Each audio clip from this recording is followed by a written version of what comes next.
Let's get into it. I don't think we have to introduce ourselves again. That was It's better than we could do. No, definitely.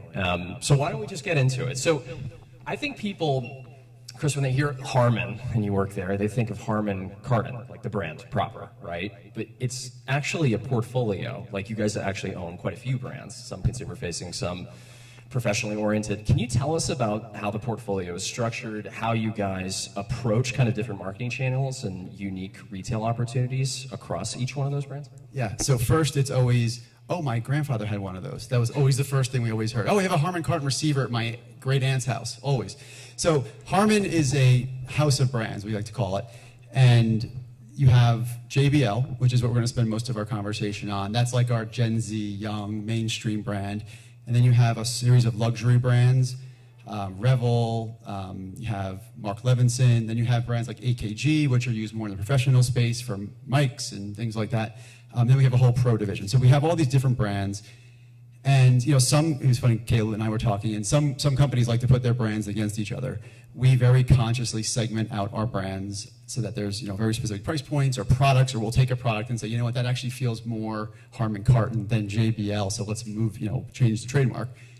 There's one event we do, and it's actually in 3 weeks. It's called Jbl Fest, and this is a retail panel, so I'm going to keep it focused on retail. But what we do is basically every single brand in the company, every single division, every single region sells against one event called Jbl Fest. So you could be an integrator selling amps that are behind the stage in Germany. You could be an installer of Harman Kardon speakers for BMW in Peru, or you could be selling headphones at Best Buy. And everyone is competing to go to this massive event called Jbl Fest. And actually what we do is it self-funds itself. So the incremental revenue that we drive from all these, probably 250 sales incentive programs fund this event. Now, once they get to where it's in Las Vegas, they become consumers. So we use, like in this case, we're going to have Doja Cat, the Kid Laroi, Martin Garrix, BB Rex, and they're all performing. Now, most brands can't just roll out talent like that, but we take the revenue from this program to create this ecosystem, and then we sprinkle in like 2,000 Gen Zers from Vegas each night to make it like a real big party. So that's the example of, you have your segmentation or you have your bring it all together model, and this is our big annual bring it all together in like 3 weeks from now. That's wild, man. Looking forward to it. Speaking of Gen Z, how are you guys thinking about your approach to product design? And does it affect the way you guys, put products out in market, or, specifically how those products are represented in retail? What's your approach here? Because I feel like, there's sort of a lot of different ways that you could do that or appeal to that demographic, right? Creators are a big opportunity, stuff in sort of the Web3 space. How are you guys approaching that?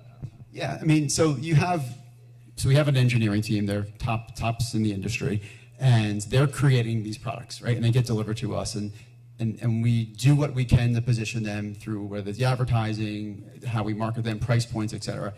But what we know, especially about Gen Z, this is a cohort that's all about individualism, self-expression.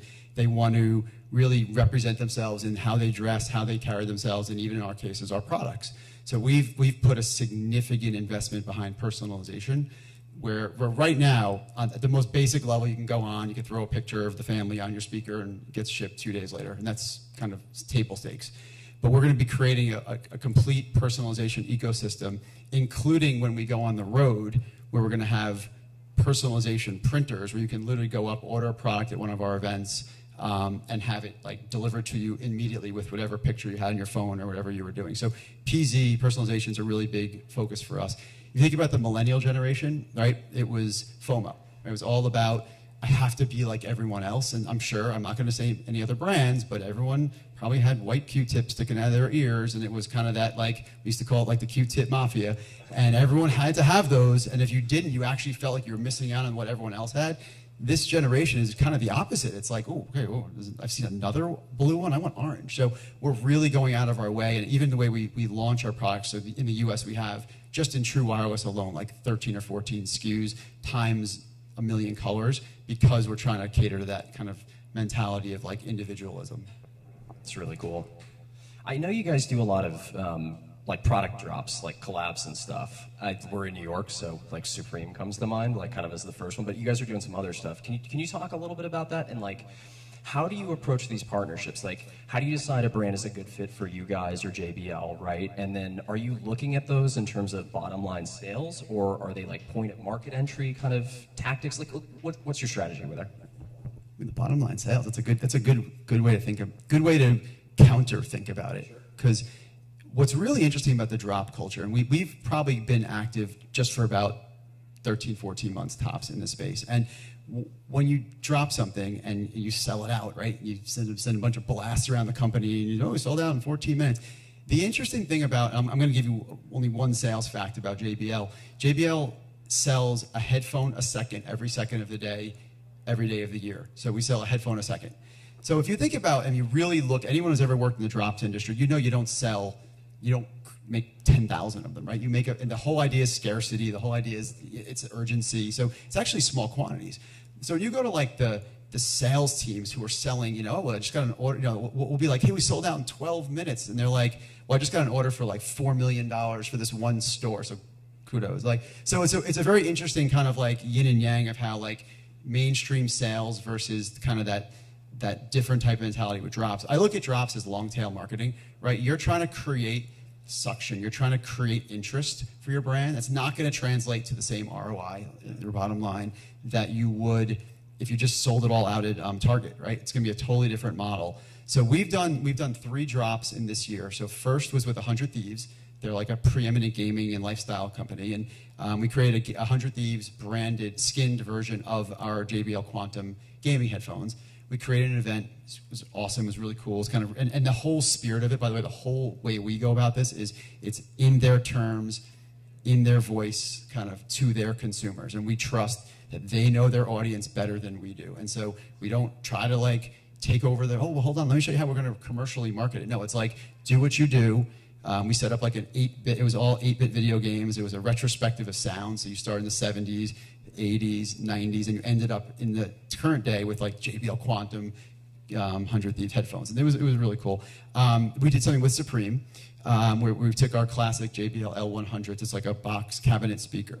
And again, small quantities, but it's that beautiful Supreme look and super premium priced. But again, the idea is like, how does 100 Thieves market this? And so they created the marketing. And the last one we did something with Giannis Antetokounmpo, who's, for anyone who doesn't know the NBA, he's probably the top player in the NBA year over year over year. And he's not a commercial entity, right? He's not 100 Thieves. He doesn't have stores. So what we did with him was he's Greek, and so we created the JBL Greek out. It was called the Greek Out, and it was all about Greek culture. And so the headphones it's called exploded dye. So it's like the dye is like, you know, kind of all reminiscing out, but the country of Greece is like in the middle of the dye. And then since again, he's not a store, we created a TikTok and you duet with him doing a Greek dance in celebration of his Greek headphones. And as of yesterday, the hashtag is 9.2 billion views. So it's just been this like insane success and it was really, honestly, the spirit of it was fun, lighthearted, easy, relatable. It was just all the things, you know, culturally relevant for him, which makes it culture for people to appreciate culture, and it was just super successful. But again, it's all about on their terms, in their audience, for their audience. That's a really long answer, sorry about that. No, it was a great answer, are you kidding? That was, yeah, on point. And super smart for you guys to let them kind of drive, because they know their audience better than you do or anyone else in the room, right? Okay, so it wouldn't be a marketing conference in 2022 if I didn't ask you a question about the metaverse, Web3, NFTs. Let's put blockchain in there as well. So I know a lot of brands in sort of the beauty retail space, you know, you kind of pick a couple out, right, of the hat. Like they're kind of going all in on this stuff. I mean, they have real estate and, you know, filters and all of kind of the rest of it, you know, and it's all monetizing pretty aggressively. And then I feel like there's a lot of brands, I heard somebody earlier today be like, I'm not going to use the M word. Like, we are not going into that stuff. Like, where are you guys in all of that? And yeah, a little bit of the strategy, and then maybe how does that play into kind of the retail presence that you're doing with some of the stores? Yeah, no, sure. So first of all, I'm sure everyone is dabbling or in a meeting and they're emailing their junior people and they're like, tell me what I need to know, like understand this damn metaverse thing. So my theory is very simple. Like, we're going to enter it, and I'll talk about it in a minute. We're going to make mistakes. We're going to, hopefully, if we fail, we're going to fail quick and fail cheap, but we're going to make mistakes. We're going to figure out what we did wrong, and we're going to build from it. And this space is evolving so fast that as soon as you feel like, okay, now I have a handle on it, it's going to evolve further, right? There's going to be a new blockchain. There's going to be a new technology. So I'm not, anyone who says, like, I got this, like, I'd be actually leery of, because how does anyone know how this works still? So we're owned by Samsung. I should mention that. And Samsung has been a very active investor and proponent. They have teams dedicated to figuring out the metaverse. You might have seen that there's a Samsung store, the Samsung experience in meatpacking. They built that in the metaverse, and you can literally go into the same experience and really understand the brand. It's really well done. They just launched another one. It's called Space Tycoon. And in that, you go in. It's on Roblox for that one. I think the other one's Decentraland. You go in, you mine, you kind of create things, and then you get tokens. And one of the 7 or 10 things you can get is a JBL clip as a backpack. It's one of our clip-on speakers. So they're much more progressive and active and invested in the space than we are. We're like just starting to enter it. I can share. I was literally outside. Are we going to talk about it? I'm going to do it. I was on the phone with our publicist being like, I'm going to do it. Because in 2 days, it was supposed to be this morning. It was like, this was so perfectly teed up. In 2 days, we are going to launch our first collection of NFTs. It's with our marquee ambassador, and this won't be broadcast. You said not until after 2 days from now, right? Okay, so it's going to be with Doja Cat. And we have a series of NFTs we're launching with Doja. She will be announcing it. We thought that she'd be a little cooler than, even though I have creative on my, she still is a little cooler. So she's going to be officially announcing this in 2 days. But we are launching a slate of NFTs with her. And again, we were like, okay, which chain, which exchange, all those elements. And it's cool though, because like even, with her whole army of folks, we're all like, we don't know. You're coming together to figure it out. We're just going to figure it out. And listen, there'll be hiccups, right? I mean, this was supposed to launch today, and I woke up this morning to OSH blank blank email, like, we're not ready. So, like, we're figuring this thing out. So we are entering the space. I also, because you asked retail. Did. Okay. So JBL is a store in Soho, and it's got that real good kind of city vibe to it, and it's an awesome store. If you haven't checked it out, please do. And we are thinking about kind of what is the digital extension of that, because again, I'm guessing there's a lot of New Yorkers in here, but like if you're not, you're anywhere else in the world. Soho in New York City's got like a little bit of a, I kind of want to go. So let's create that. Let's replicate that environment. Let's take the kind of the coolness of the, it's not air quotes, I was kidding. It actually is cool. Let's take the coolness of the store and bring that to life in a metaphysical world. But the reason I want to bring up the NFT is because what we're doing, because it's a retail panel, is it's actually going to be phygital. So it's physical and digital. So it actually has a purchase component with a hard good. And that hard good, well, I'm not going to stump all that stuff, but has a whole bunch of utility and interesting things connected to JBL, connected to Doja Cat. But you're going to have this ability to really kind of get a lot more from a physical entity, almost as if you purchased something and got like a bunch of things in the background for loyalty. So we're trying to bring the spirit of retail into this in such a new way for us. So that'll be 48 hours from now. It's hugely exciting. We're going back and forth outside. He's going to say it. He's going to say it. Yeah. So I'm excited you were able to announce that. Just keep it vague. I went way more specific than I was supposed to, but after 48 hours, we're good. There you go. Embargo. All right, last question, and then we'll turn it over to the audience. Holiday. As we head into the season, what retail marketing trends are you most excited about? Okay, so first of all, holiday in consumer electronics is like, it's your Super Bowl, right? You're doing so much of your volume in that time frame. First and foremost, I actually hate that. I hate that it's all about this one kind of moment. It's like I was in television industry before this, and it was all about the pilot, right? So in this industry, it's like everyone's screaming as loud as they can, right? Everyone's just trying to scream louder than the next person and outdo each other, and then it gets into pricing, and you send all these 40% off. The next week it's 50% off. So it's not, to me, it's a very unhealthy approach as a marketer to building a brand, right? Discounting, extra pallets, all that, like that doesn't excite me. I'm much more excited about a drop that was only going to sell a couple hundred and people that can't get it, as I am of a couple extra, selling and just mass selling and all that. But that's the marketer in me, not the sales or the kind of the P&L manager in me. Anyone that manages their P&L is like, who's this guy talking about? No, so I'm a long tail brand marketer. So that's just kind of my philosophy. But like all brands, we have to compete in that space. We absolutely have to. We are definitely more digitally focused. I think, quite honestly, before the pandemic, e-com was like a very small piece of our business, and then it was an unfortunate pivot for us to have to very quickly learn how to become an e-com and grow up in the e-com space. And a lot of brands, even in our category, were. So we were like, no, we're good. We got all this distribution out there. And then we were like, oh crap, we have all this distribution out there. So we've really put a lot of emphasis and focus. And I think even as I mentioned before, personalization, that to me is the kind of benefit where it's kind of like a tiebreaker, right? You have two brands, you're thinking about buying, oh, but this one I can really express myself and be myself and maybe put imagery or artwork on it. This is the one I'm going to buy. So I'm really a kind of a fan and loving that we're moving there then at that time frame, very consciously, obviously. So that's kind of one of our big things. One of the other things we've done, though, is we took a big risk last year, which was the consumer electronics category, probably 70, let's say, % of the media is spent at holiday time. We actually decided let's build up in summer, because headphones aren't something you buy 6 times a year. So if people do their purchases early, hopefully maybe like, oh man, that's the worst thing you'll get is, oh man, this other brand's a little cheaper than the one I bought last month, less cheap. But so right now our media is like hot. We're on like everywhere in digital.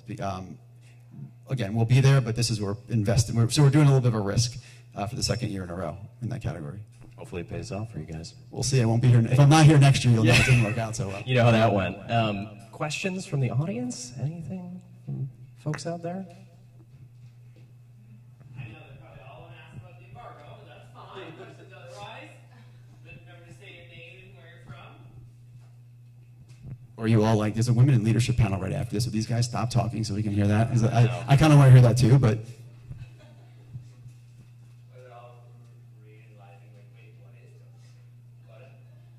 Any questions? Okay, I'm curious. Per usual. So,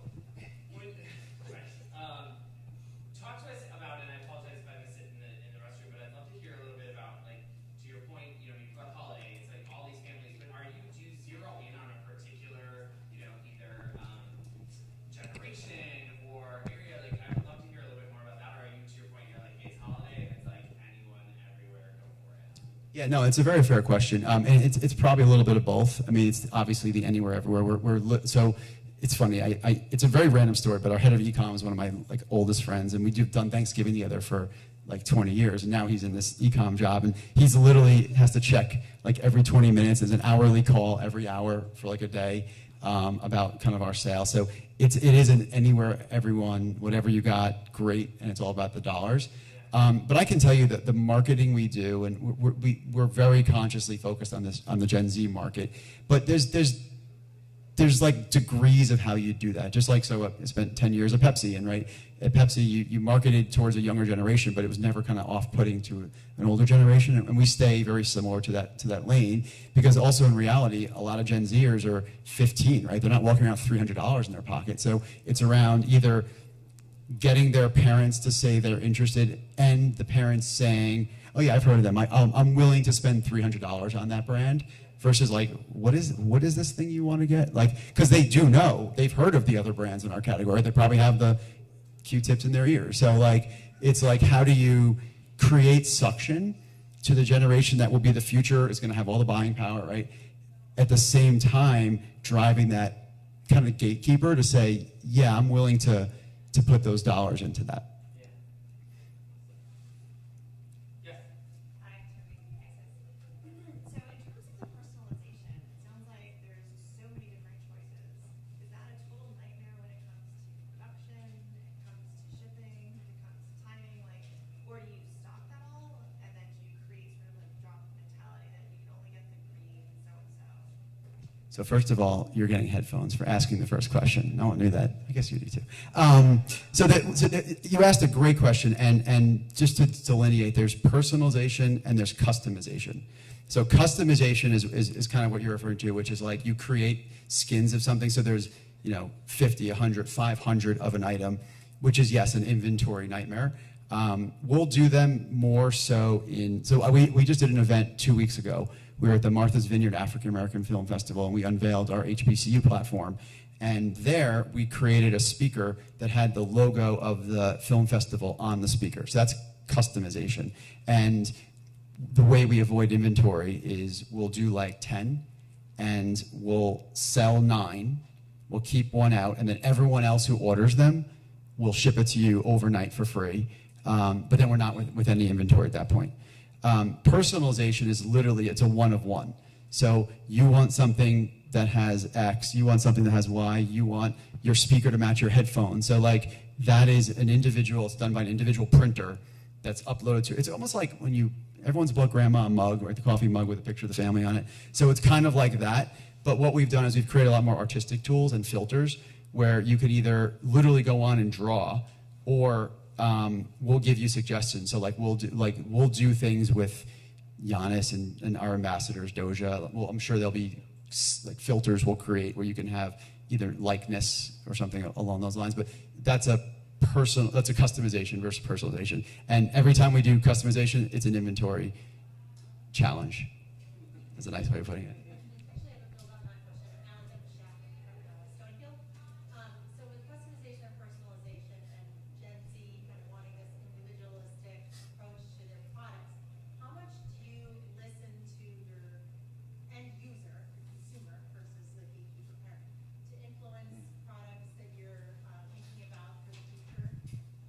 I love that. I'd have to say we're probably more listening to the future.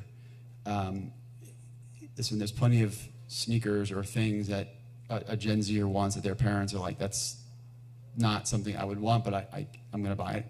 So that is going to be our future. And what I think some of our competitors did a really good job of is they were marketing to when I don't want to use other brands, but like when certain other headphones came out, they were like, we're all in on millennials who were like 12.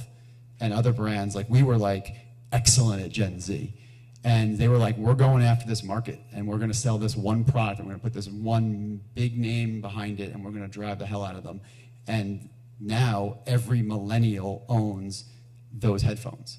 So following that same model at the risk of potentially, the moms or dads you would alienate, we want to be very loyal with that audience. And so we've actually also, I'm not going to get into it today, but we have a college ambassador program we do around the country. Then we have an HBCU program. We're all in on college because that's, by and large, the math would say 99.99% Gen Zers, right? They're forming their first thoughts. I'm sure you all remember your first big ticket purchase in college. That was like your adult purchase, whether it was like the couch for your fraternity house or whatever, like that thing you bought. So as they're forming their opinions, we want to be there with them. So we're really trying to stick to the principles of like, what does Gen Z want, and kind of ride with them. I have a piggyback / going back to the NFT and the embargo, which is super exciting. In that notion, are you all also investigating similarly catering and allowing people to pay with different types of cryptocurrencies or accept that? I mean, I know there's a lot of brands thinking about that as well, to your point, as the younger generation, or they may not have $300, but they may have struck it big and have a bunch of crypto that they could buy, right? Is that anything you're thinking of? Yes, but I would break that into 2 parts because in our business model for the buying JBL headphones and speakers and et cetera, that's kind of one business line that's investigating, and we've just launched with Klarna, which is more of a kind of a layaway type program. But yeah, we are looking at that. That's a very layered, deep conversation.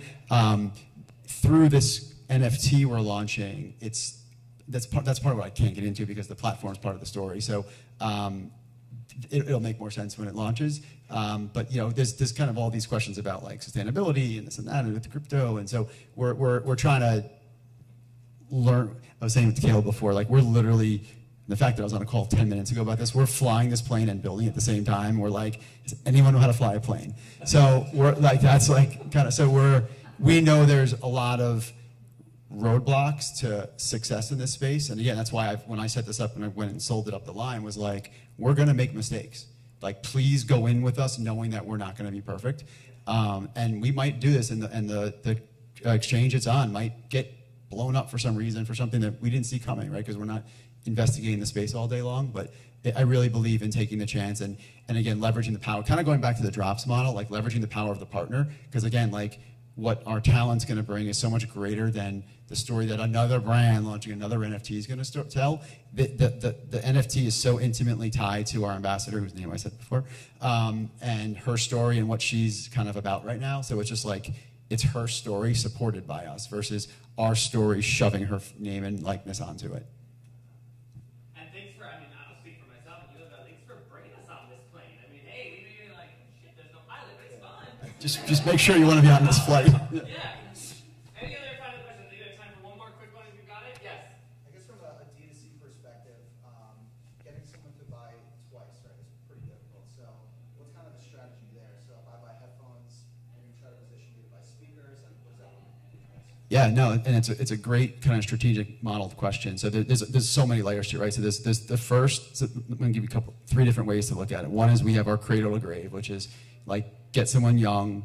It's funny, I did this, it took me a while to like get this pet slide I put together, right? So I had like a young person wearing a big over ear, then I had like a 25-year-old with a running speaker, then I had like a 45-year-old buying JBL speakers for the Toyota, and then I had like the JBL L100 beautiful, $5,000 speakers for the home. Like you kind of market with a brand you trust through the different price points, and then again, we like to translate it to the car, obviously, and then if you're in the pro space, to the pro world. So one is like kind of the investment model of the price points.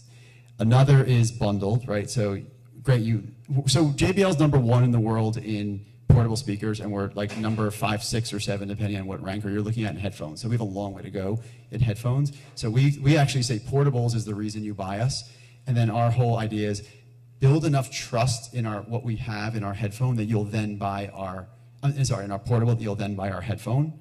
So that's kind of the second one. And then the third one, frankly, is utility. So it's, if you have an over ear, it's because you want high quality noise canceling, but then you're a runner, so you want a running one. But then your running ones aren't as great for audio because they've got all the waterproof filters. So now I want the lifestyle one, which is a lot more money, which is a true wireless that has noise canceling. Oh, but now I'm a gamer. So there's like the utility space of like segmenting out the type of person you are in the things you do. So a good example is AKG has super expensive DJ headphones that like I would put on Martin Garrix right now to go perform at Hakkasan, but I wouldn't put our just standard run-of-the-mill ones on. But the standard run-of-the-mill ones are lightweight and awesome and easy to wear on a plane, which is what he does every night. So we have like we'll send him like, this is for lifestyle, this is for when you're with the thick cord when you're DJing, and then in the morning when you get up and you want to run, put these on. So we actually build that with our ambassadors, and we'll have them create content around their lifestyle, because there is a kind of an interest in obviously celebrities' lives. So we try to like use that as how so you'll see like Giannis, we've done gaming segments with him in our Quantums. We have a boombox that he works out with. Obviously we have over ear for the walk-ins. So we try to create that like entire cycle of portfolio approach with our ambassadors and hopefully consumers.